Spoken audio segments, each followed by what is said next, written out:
Like, what's the point of borders if the creed is all men are created equal? Okay, well then we don't have a right to turn anyone away, because anyone is an American and waiting, and they're just waiting to have their, the rights that they've been endowed with their creator by, stamped with a naturalization that you're an American now. What gets lost, I think, in this shuffle about the founding documents, for whatever reason, is that the Constitution specifically was, in a way, drafted as to correct some of the radical excesses of the Declaration of Independence.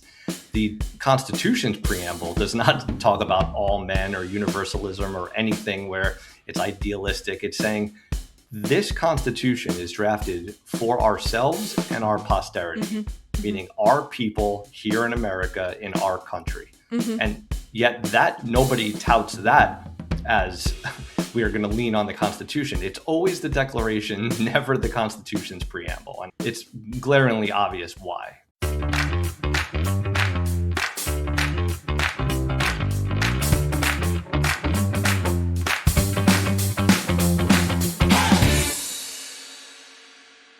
Hi, everybody, and welcome to the Kylee Cast. I'm Kylee Griswold, Managing Editor at The Federalist. Please like and subscribe wherever you get your podcasts. And if you're just listening to the show, go check out the full video version on my personal YouTube channel or the Federalist channel on Rumble. And then, of course, like and subscribe there as well. If you'd like to email the show, you can do so at radio@thefederalist.com. We always love to hear from you. Today, I am excited to welcome to the show Adam Johnston. Adam is a senior contributor to The Federalist. He also writes on Substack, and he writes about some really important topics, which we're going to dive into right now. So welcome to the show, Adam. Thanks for having me on, Kylee. It's so great to have you. We chat over email a lot, so we were just talking before we got started. It's great to actually get to have a face-to-face conversation, or as face-to-face as you get in the digital age. But Adam, you write a lot about a topic that has become super, super hot on both the left and the right, and that is, what is an American? This question actually has probably gotten more heated among the right even than right versus left. Is America a creed? Is it an idea, a proposition, or is it a particular place and people and religion and heritage? These are really spicy questions that can get you in a lot of hot water if you answer in a way that even your fellow Republicans do not like. And so we've seen lots of comments from public figures about this lately, from presidential candidates, from Supreme Court justices. There's been debates all over X about the term heritage American and what it means to be that. And I think this conversation is especially important in light of America's 250th birthday, which this year has been flying by, and we are creeping up here on July 4th. Like, we are almost there. And you wrote a piece at The Federalist recently about this idea of some of the myths of civic, what do you call it? Civic universalism? Yep. Yes. And specifically, just kind of why it's important right now with America 250. And you kick off your piece by talking about how this celebration, this anniversary of the founding of America, is so different even than the bicentennial. So can you just kick us off with kind of that framing? Why do things feel so different? I mean, beyond just the embarrassing Milli Vanilli situation, why does it feel so lackluster compared to big patriotic Americana milestone celebrations of the past? Well, it's a great question. And that was the basis for why I even started writing the article, where I was looking at America 250. And obviously America right now is a very polarized environment, politically, culturally, etc. And then you look back at 1976, the bicentennial, and it's not like America was unified then either. We were just coming off the civil rights issues in the 60s. You had the Weather Underground bombings in the early 70s. The Vietnam War had just ended in 75, I believe. We had economic issues, inflation, oil prices, you name it. So it's not as if everything was great back then. And yet people came together in 1976 as a family and celebrated America's birthday. So it's like, why is that?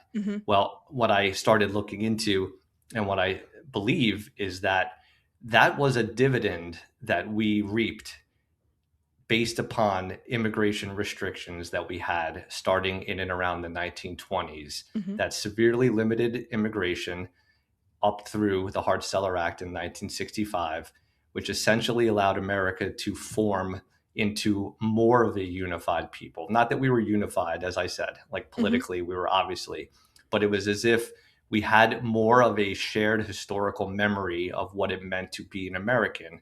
And it's kind of like a family reunion where maybe you don't get along with all your family members, but you're able to come together. You have the history of your family, you have the things that you shared, the things you went through as a people, as a family, and then you were able to celebrate the birthday, and then you moved on, and maybe you still didn't like the people that you got together with. But again, you were able to do it. And Mm-hmm. today, it doesn't seem like we're able to do that.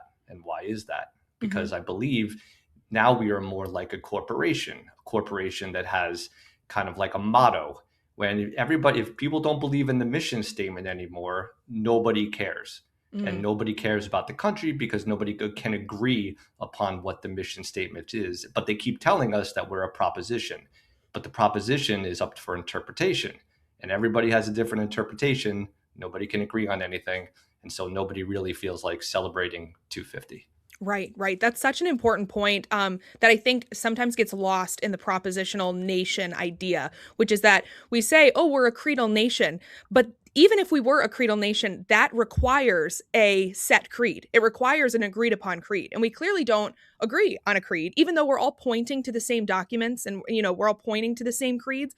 We don't Mm-hmm. actually have the same idea of what they mean. And I think part of the reason this gets exposed as the farce that it is that if you really believed that America was a creedal nation, then you would be denaturalizing and deporting anyone who doesn't believe in the creed. And the fact that we don't even have a shared creed because we're not deporting people who don't believe in the creed tells you that like we're clearly not a creedal nation, at least not strictly a creedal nation. And also I think it is important to talk about the differences, among Americans in 76 because it's easy to like look at history with rose-colored glasses and say like, oh yeah, people got along so much better then, whatever. But it wasn't just because everything was politically neutral and there were no inflamed tensions. Like, of course, there was something deeper and more important that bonded Americans in 76. It wasn't just like racial, political, religious harmony by any means. So Nope, not at all, not at all. And on top of that, a lot of people like to point to our founding documents as if as long as you believe in the Constitution, you believe in the Declaration of Independence, then that is the creed. But you know, parchment doesn't hold a nation together. It's the people that hold a nation together. Like ancient Rome, if you go back, they didn't even have a written constitution, but they had mutually accepted norms and traditions that everybody bought into. So mhm. when Rome started to fall, if you will, it wasn't that the Constitution failed because there wasn't a written Constitution. It was that people stopped believing in all of these things and acting in a similar manner with their customs and traditions. And of course, that was the influx of people from outside of Rome coming in and diminishing the cultural heritage that they had built. And we know how that ended. Mm-hmm. Right, right. So you propose that America was basically redefined as a propositional nation. Um, that despite people appealing to the founding documents to make the case, so they're pointing really far back, but that this propositional nation idea is actually a pretty new idea. And you talk about the four texts that people who redefine America as a creedal nation that they point to, which is where you get your four myths of civic universalism. So I want to walk through each of these four Sure. texts because I think some of them are sort of intuitive. The Nation of Immigrants. We'll get to that in a little bit. The Declaration of Independence. Like these are the easy ones that people point to, but there are some that are maybe a little more surprising too, even for me. And so I just want to walk through them each in turn. So let's start with the Sure. Declaration of Independence, and how this helped redefine America as a creed.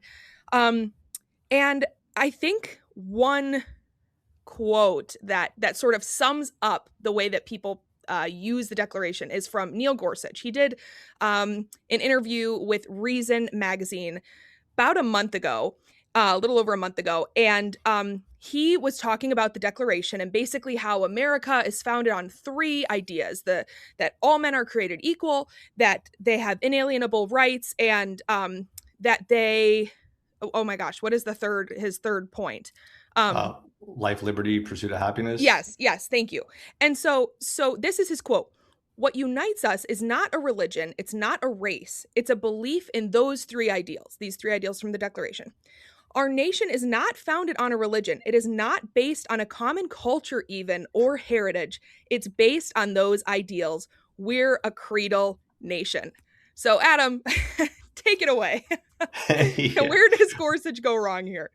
Well, the first thing I say is where did that creed come from? It came from English heritage. It came from um, the the Magna Carta. It came from the culture of British Protestantism. And I'm a Catholic, and I'm admitting that. I'm not going to shoehorn Catholicism into here. I mean, that a people created the creed that the nation then is founded on, but he can't even admit that.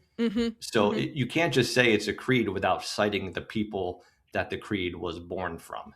Right. So that's the first issue that I had with that statement. And secondly, and this is where where I argue in my piece, is that the Declaration, by and large, overwhelmingly, is a legal document designed to elicit help from the French. And it laid out 27 distinct legal arguments as to why America needed to be its own nation.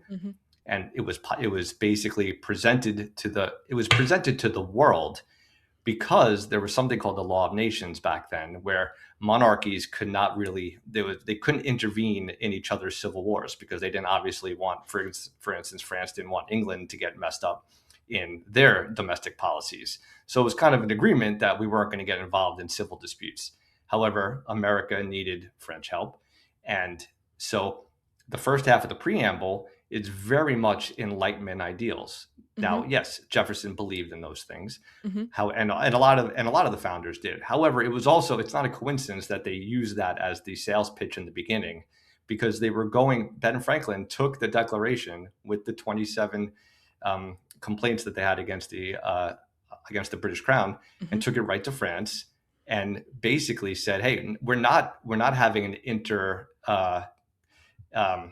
we're not having a civil dispute. We are a nation." And then that basically freed the French to come and help us. Right. So the Declaration itself, the preamble, is used basically as if none of those other things mattered. And the founders were talking about, they were being denied their rights as English subjects, as British subjects, as Englishmen, which again, it's a people, not a proposition. And they were really leaning into that as to why they needed to separate from the crown. Well, you write in your piece, quote, "Today, all men are created equal has morphed into the claim that all cultures are equal, that anyone seeking the pursuit of happiness should be allowed or should be welcomed regardless of cultural compatibility." And I thought that was such a good point. And it's worth noting that these Enlightenment ideals in the preamble, this natural law that is appealed to, that we are endowed by our Creator with these things, that rights don't come from government, they come from God, and all men are created equal. These are things that are rooted in natural law. And so even though these were like pretty revolutionary ideas for a nation, they apply to everyone on earth outside of America. And so, I mean, this is the Imago Dei. So if you're going to use this as an argument for Americanness, then there is no country. Like, what's the point of borders if the creed is all men are created equal? Okay, well then we don't have a right to turn anyone away, because anyone is an American and waiting, and they're just waiting to have their, the rights that they've been endowed with their Creator by, stamped with a naturalization that you're an American now because we are all equal. It doesn't make sense. No, it doesn't. And on top of that, what gets lost, I think, in the shuffle about the founding documents, for whatever reason, is that the Constitution specifically was, in a way, drafted as to correct some of the radical excesses of the Declaration of Independence. The Constitution's preamble does not talk about all men or universalism or anything where it's idealistic. It's saying this Constitution is drafted for ourselves and our posterity, meaning our people here in America, in our country. And yet that nobody touts that as we are going to lean on the Constitution. It's always the Declaration, never the Constitution's preamble. And I just find that it's glaringly obvious why.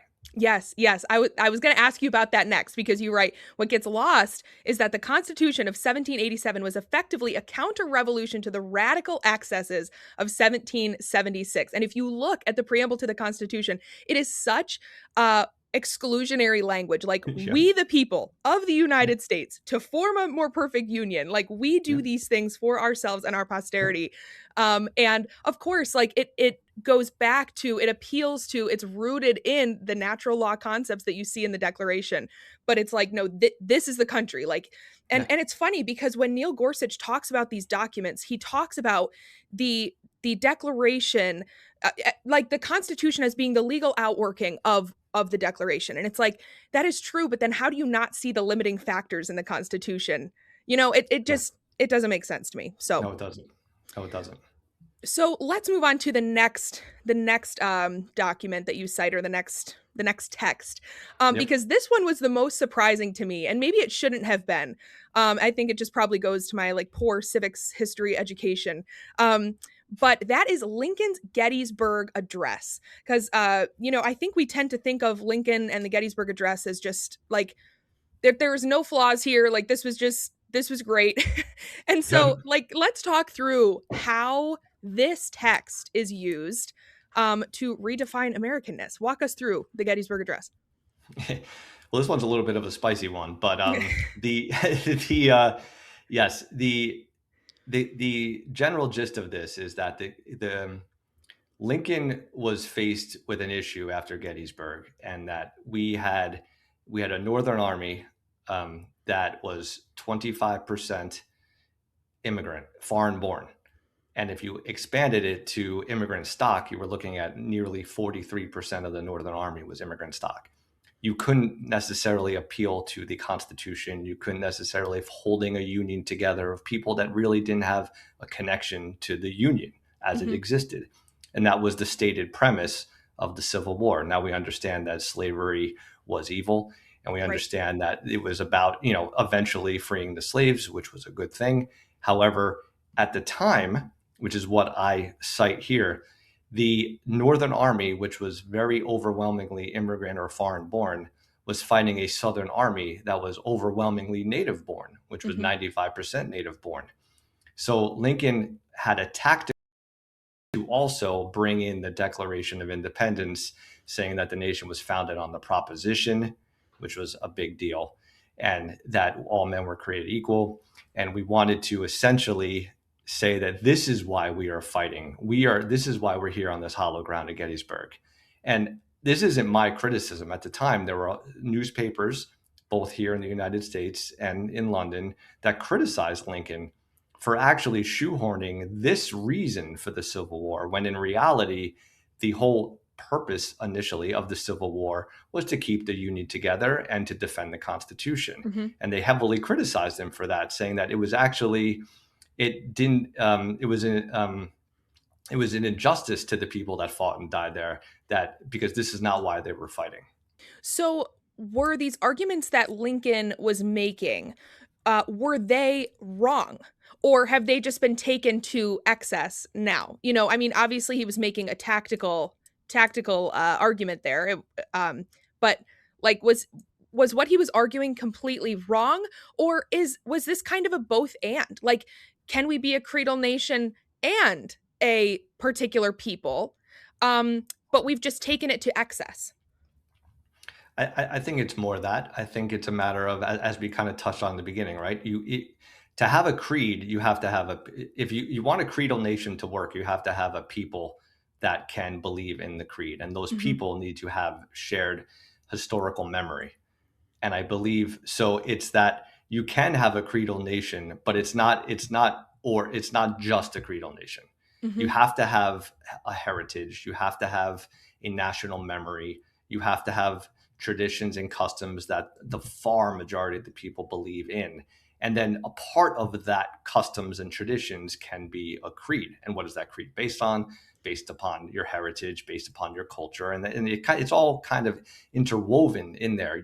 I don't believe you can separate the two. So it's not that Lincoln was wrong about the idea of the Declaration being a proposition that all men are created equal. But again, was he using it? He was in a way using it in terms of the United States at the time, but that again has since been expanded outwards.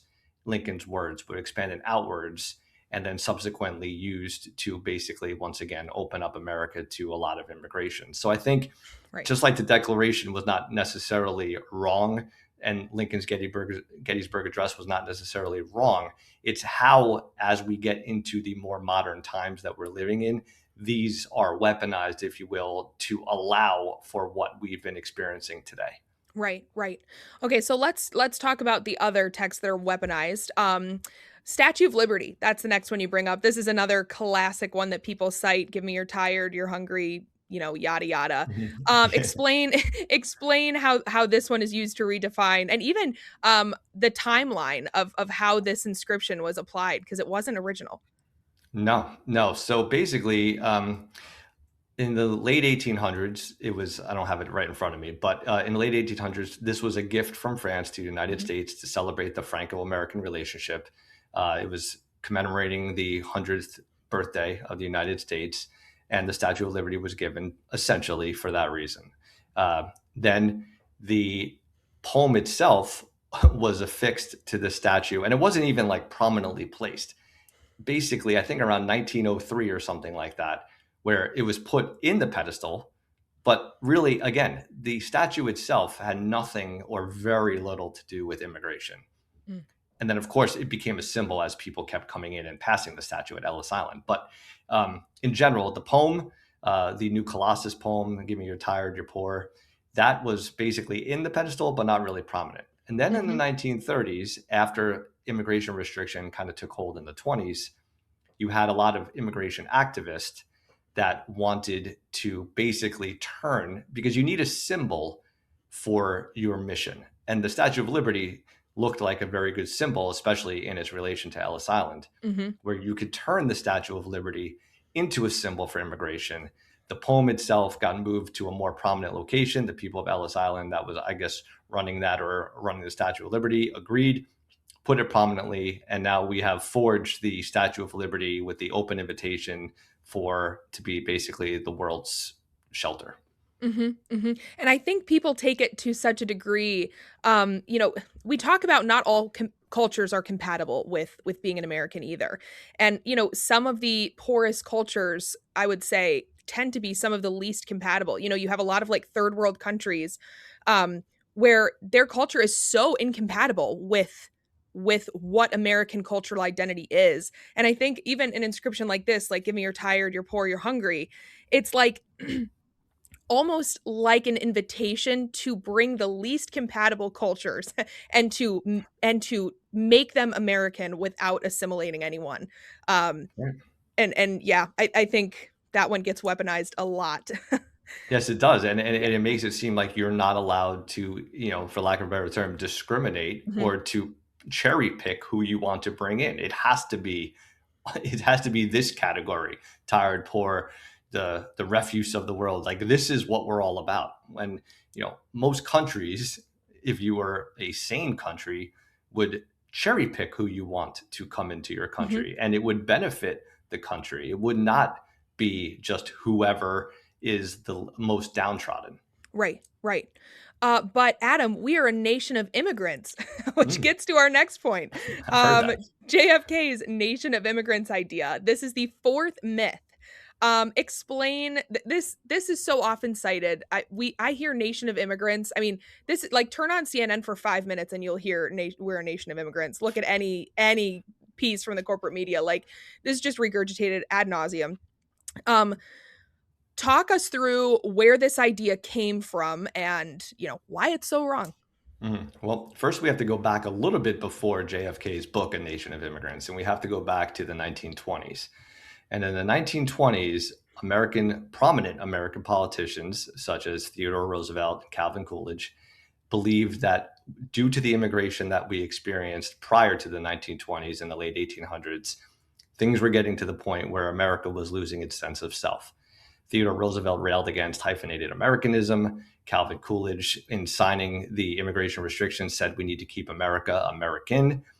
And at that point, essentially in the early 1920s, 1921 and 1924, when the Immigration Act was officially signed, they restricted immigration based upon I think it was first the 1910 census, and then it went back to the 1890 census. And it heavily favored, first of all, it just restricted immigration outright. So it really lowered all the numbers, regardless of where you were from. But based upon the census numbers, it heavily favored immigration from Northern and Western Europe as opposed to Eastern Europe and Southern Europe. Mm-hmm. So that's what happened. And then from the 1920s, I think at the time and even in the 20s, our foreign-born population was well over 15%. And then from that point on, the foreign-born population dropped until around the 1965 Hart-Celler Act. At that point, the foreign-born population was around 5%, and people were forged out of that. Mm-hmm. Now, in 1965, that is coming in and around the civil rights era. And discrimination was a no-no. You can't discriminate, obviously, within the borders of America. And then that kind of got put onto immigration, where not only can we not discriminate within America, but we can't discriminate outside of America. Who comes here? Right. Was that the main impetus for Hart-Celler, like that ethos of the civil rights era? Yes, I believe, yes, because JFK's book, A Nation of Immigrants, that was originally an essay that was commissioned by the ADL. And then, unfortunately, after his assassination, it was turned, unfortunately meaning his assassination. But then after that, it became more of a book that was heavily used to sell the idea that America is a nation of immigrants. We have to drop all this immigration restriction that we had from 1924 to today, and we need to once again open up America to the world. This is who we are. We're a nation of immigrants. Mm-hmm. So that drastically changed the immigration structure, because it did away with essentially any kind of restrictions from various parts of the world that at the time people like Theodore Roosevelt and Calvin Coolidge thought it would upset the cultural continuity of the country, which is why they did that. And I think that they were right at the time in terms of how, if you look at that 40 years, culturally, America forged itself into a people. Now, you talk about 1965, the Hart-Celler Act, it was still a concern. A lot of people were very concerned. If you open up immigration to every country on earth, what is that going to do to the cultural continuity that we have right now? And all of the politicians at the time basically sold us a bill of goods, saying that, listen, Ted Kennedy, this isn't going to upset any of the, our culture's not going to change. I don't have the exact quotes, but basically, Lyndon Johnson said this is not going to upset anything that has to do with our cultural continuity. And it all turned out to be wrong. And one of the main things that happened was this idea of chain migration, where people at the time, immigration from Northern and Western Europe was slowing down anyway, because it was basically after World War II, the economies of all European nations were getting better. People didn't really feel like they needed to move out of Europe. It was good to stay. But then other countries that were just opened up, other countries in the third world, South America, et cetera, they all took advantage of the fact that some of these restrictions were gone. So inadvertently, if you will, a lot of people that weren't used to be a part of the cultural fabric of America came to America, and then subsequently were able to sponsor their family members. At the time, the people that were here from Northern and Western Europe, if their family wasn't already here, they didn't want to leave Europe. So that actually ended up bringing in a lot more people that were not normally a part of our cultural fabric. And this is where we get to the point where, at the time, I think it was like all immigrants in and around 1965, it was like 87% were from Northern and Western Europe. And then subsequently, at the times of the passing, I think through 2023, it was only 12% or something like that. And then basically from all the other regions of the world that were never here before, those numbers skyrocketed. Yeah. So, I mean, why the way the politicians sold this at the time, self-evidently false. Like you cannot change the demographic makeup of your country to that degree and expect that nothing is going to change.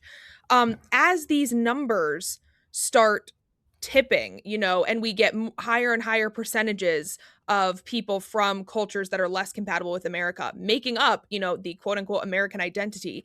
Like, was it the same civil rights, we can't discriminate type ethos behind Hart-Celler that prevented us from putting any restrictions in place, from like nipping this in the bud and saying like, maybe we had something right in the 1920s, like why didn't we rein this in when it was possible to rein this in? That's a good question. And that's a good question. And you know what? And both parties have a role in this. You have the Democrats, aka the left. They looked at this, I think, more from the universalist idea where, we need to be welcoming to all. We cannot discriminate. We need to bring other cultures in. Of course, there's also a little bit of a self-hatred for America as it was and as it always Right. been. And the idea was to change that because that was bad. 1619 Project, America was founded, just slavery, and that was it. It was just racist all the way all the way to Hart-Celler. And then Hart-Celler, that opened up. Now the less racist we could be, the better, meaning the more people we can bring in from cultures that are not like ours, the less racist we'll be. That general gist. But then Right. on the right, there was an economic transformation where it wasn't that the economy now was going to serve Americans. Now we were looking to make America into an economic opportunity zone for the world.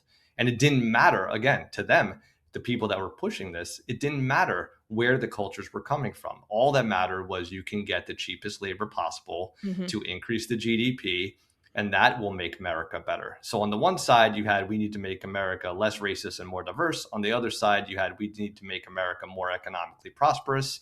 And then basically it was a pincer movement from both the left and the right to erode America's cultural heritage.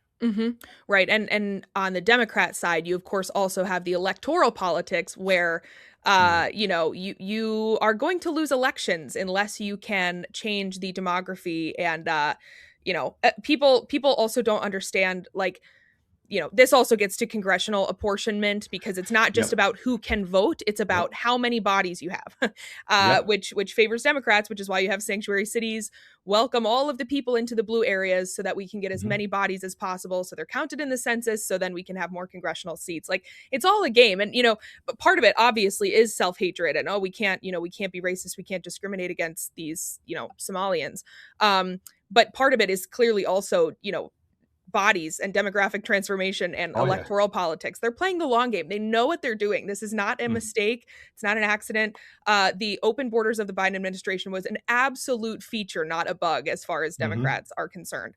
Yep. Yeah, and then on the Republican side, the economic arguments are so interesting, and I know one of the sort of flashpoint moments of this debate came from Vivek Ramaswamy's speech about heritage Americans. I believe it was was it at Turning Point or CPAC, something? Yeah, I And think it was Turning Point. But okay, he basically said that it was like this idea of like cultural heritage is loony. That he had this cutesy little quote about unlike transgender, Americanness is binary. You can't be kind of American or not American. Like, you're either American or you're not. And it's just so rich coming from someone who like supports replacing an American workforce with H-1B visa holders. yep. I mean, it's the arguments fall apart. And yeah, I think we're lacking something in this conversation for sure. 100%. Let's talk about, you talked about chain migration, and that gets to the birthright citizenship question, which is very hot right now because of the Supreme Court case. I'm curious what your read is on how that will turn out and whether you think the arguments that are being made before the court are the right ones. I mean, I don't have high hopes that the court is going to uphold is going to strike down birthright citizenship. I don't understand why they wouldn't. I mean, at the very least, if as I've written in other places, the fact that you have entire industries set up to either have surrogacy for Chinese nationals with American women that give birth to American citizens and then take them back to China, or you just have birthright tourism. People come here, They stay. There's an island, I think, in and around Guam, Samoa, I think, or something like that. I'm not sure, but where you don't even need, I think you could be there for like 60 days or something like that without even having a passport. You give birth on that island in the South Pacific, and all of a sudden you're an American. There's over 1 million Americans living in China right now that can technically vote in our elections when they turn 18. That whole concept is, I think, antithetical just to the spirit of birthright citizenship.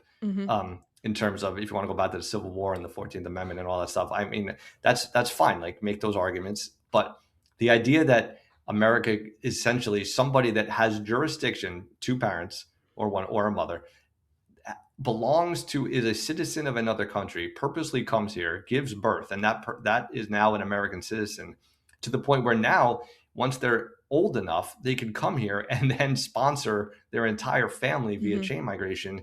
It just seems like national suicide. So while I don't have high hopes, I believe it's an existential threat to America. And I like to think that the Supreme Court, especially with a conservative leaning majority, would see that for what it is, and at the very least have some kind of a carve out in that regard. But again, I'm not exactly sure. Yeah, Neil, what do you mean? Neil Creedle Nation Gorsuch doesn't inspire confidence that this is gonna get fixed. Yeah, the China surrogacy point is such a good one too, because I think when we talk about immigration, we often focus on South America because of how much illegal immigration comes across our southern border. But so much is happening with our biggest adversary, China. But when it comes to surrogacy or student visas, our universities are full of people who are more or less like spies in waiting for communist China. Like, and we're just opening the door. It's like, oh yeah, but the next big tech bro might be among them, so we've got to have them. It's so damaging to the country. Yeah, and it would be great to see some fixes for this. But I think it's another demoralizing thing is just the amount of things that need to be undone before we can actually make progress forward, right? Like, if our immigration laws change today, if we cut off birthright citizenship today, we still have millions upon millions of people who are unaccounted for. We don't even know who they are. We don't even know where they are. And they are giving birth to more, quote unquote, Americans. I mean, there is a deporting and denaturalization project that needs to happen here. Like, we are, not to be like totally pessimistic, but we can never get back to the 1920s idea of immigration because we have completely transformed the country fundamentally. Like even if we understood America as a people and a place and a heritage and not just a proposition, and even if we nipped birthright citizenship in the bud and said, no, this isn't what this means. I mean, can we get back to the America of the bicentennial, or are we just like screwed? I think I don't want to be too pessimistic, but I think you got to look, if it's going to take, to your point, if immigration was restricted again, aka like the 1920s, if birthright citizenship is overturned, if mass deportations happen, if denaturalizations happen, if all of these things happen, it would still take decades for America to kind of reconstitute itself around a shared identity. That's what you would need. And you would also need, honestly, you need an education system that didn't teach kids to hate the country. That's another big deal where you need just a small ask there. Yeah. Yeah. So, but I do think that there is hope that, if enough people, if some of these, but again, this is long term. This is not a short term solution. Long term, my goal when it comes to writing about these topics is that my children or grandchildren can celebrate America's 300th birthday in a similar manner to the 1976 bicentennial. And we're talking, 50 plus years, in terms of that. And so that's the goal. It's a big ask. It's a lot of heavy lifting. I think you have to have a lot of people that are willing to say what America is, what America was, and what America can be again. And enough people hopefully start to coalesce around that, and then power subsequently enacts those beliefs, then there's a chance that, 25, 50 years down the road, America starts to look a little bit more like its former self. Yeah, yeah. Well, and you hit the nail on the head here that these are arguments worth making and steps worth taking to preserve the country, whether we ever see the fruits of this in our lifetime or not. Like the future of the country is important. It far outlives, individual Americans. Like, we need to be working toward this, whether we ever reap the benefits or whether it's for our posterity, uh, Exactly, as we see in exactly. the Constitution. Yep, Um, yeah, and I'm sorry, no, go ahead. and we need politicians that start to view America as a civilization. We need politicians that are not thinking in election cycles. Hmm. We need politicians that, like you and I, we're looking 25, 50 years down the road. We need politicians to make decisions that will benefit us 25, 50 years down the Hmm. road. Hmm. And again, that's a big ask too, but Yep. but it is worth asking of our representatives. Yep. Yep. And voting out the people who can't get behind that project. Yeah. Yeah. Adam, we're almost out of time, but before we go, I want to end on another spicy topic, which is just the getting back to the heritage American debate. Because I think, in the Vivek speech that I referenced, the implication of this basically is that somebody who came to this country 5 minutes ago is Hmm. is every bit as American as you and I. Um, Hmm. and I mean, that's just like, it doesn't make sense. Like, sure, maybe you are naturalized, you're technically an American. But if I today moved to France, or if I today became, a French citizen, there is no part of me that would assume that I am as French as somebody who traces their heritage back through France. Like, maybe in a few generations, I have kids, those kids grow up in French schools, they learn French, they become more Hmm. culturally assimilated, but I would be under no delusion that I am No, just as French as a Frenchman. no. Um but my husband can trace his lineage back to the Mayflower. Like, he is as, American as they come. Mine doesn't go back quite that far.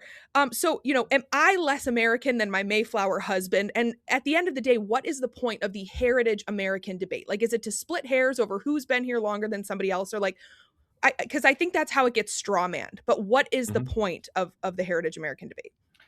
I think the point of the Heritage American debate is to elevate the importance of just cultural heritage. I mean, it's in the word. It's that it matters. It's not about, do you have the proper documentation to call yourself an American? That's, yes, you're an American citizen. But being an American used to mean something more than just having paperwork. Hmm. It used to mean that you have a cultural lineage, you have a linkage back to various events. It doesn't have to be 400 years, but it's one of those things where, and again, I'm not trying to split hairs about how long you have to go back, but I'm just Hmm. saying, your parents, your grandparents, your great great parents, like you can at least look back and have some kind of ties to America's past and some of the trials and tribulations that America went through. You have family members that told you stories, who then passed down family heirlooms and things of that nature that can relate back to those historical times. And I think the idea, especially with Heritage American, is to delineate between the paperwork and the people. Because Hmm. when Vivek says it's loony, that the idea of a Heritage American is loony, I've said this in certain articles, where, like, what's more loony, that there's an idea that an American that has a historical tie to the country is can be considered a Heritage American, and that matters? Or is it more loony to think that all you need to do is believe in our documents and you're an American, meaning that there's basically 8 billion Americans on Earth? Like, Right. what's more loony? Because Right. I mean, that to me, the idea that you could just come here, be naturalized, and now you're just as American as somebody else, is more loony than the idea of a Heritage American. Hmm. Yeah, absolutely. And I think what's lacking often from these debates is a sense of gratitude. There's so much entitlement and so little gratitude. Anybody who comes here and anybody who's been here for generations, but it's like, we are reaping the benefits of the people who came before us, who fought for liberty, who fought for justice, who, built this country from the ground up. And if Mhm. you have a sense of like, well, I am just as American as those people are, rather than a sense of gratitude for what you are being born into, and just the immense opportunity and absolute privilege, not a right, but a privilege it is to be an American, Mhm. then that's really not a very American idea at all. Like the gratitude is such an important Mhm. component, and so much of the heritage American debate, the other side of it, is just wrapped up in this entitlement that like, well, no, anybody can be an American, and how dare you say that you're more American than I am? And it's like, well, because it's about gratitude. It's about our heritage. Like it's stomping on the people who came before you, rather than saying, wow, thank Mhm. God, that we have the Right. opportunity to do this thing because of them. And yeah, and to your point, if it's about just a proposition, if it's about just a belief, well, what about all the people that don't believe in the proposition? Like, what do we do with them? Like, Right. can we deport them? What if Right. they're an American and they no longer believe in the proposition? What if they're a heritage American and they no longer believe in the proposition? Are we getting rid of everybody? Right. No, there has to be some kind of delineation between the American that has a stake in the country and the American citizen that just arrived. Right. Right. Yeah. If we're going to do that, then I guess let's do it. Right. It's like that meme, your terms are acceptable. Like, okay, if we're going to be a creed, then it's time to denaturalize and deport a lot of people who don't believe in that creed. So, yeah. 100%. Yeah. Absolutely. Adam, everybody should go read your article at the Federalist about this. But where else can they find you? On X, on Substack, if they want to read more of Yeah. your work? Yeah, you can find me on X, Twitter, Adam K. Johnston, all one word, over on X. And on Substack, I have my publication over there. It's called Conquest Theory, all one word, conquesttheory.com. Awesome. Awesome. Adam, thank you so much for such an interesting conversation. I really hope I have a chance to have you back again soon. Absolutely. I had a great time, Kylee. Thanks for having me. You bet.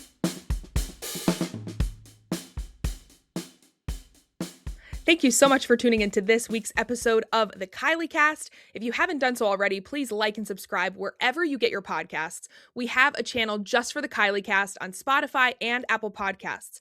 So if you are only subscribed to the Federalist Radio Hour or You're Wrong with Molly Hemingway and David Harsani, two of our other great Federalist podcasts, make sure you're subscribed to the Kylee Cast as well so you never miss an episode. And then leave us a 5-star review. It's such an easy way for you to help out the show. So why wouldn't you? I'm so sad to report that I will not be back next week with more. The Kylee Cast is taking a brief hiatus for the rest of the summer, but we will be back. So just one more reason to be subscribed so you're sure to get notified when these episodes are back. Until they are, just remember, the truth hurts, but it won't kill you.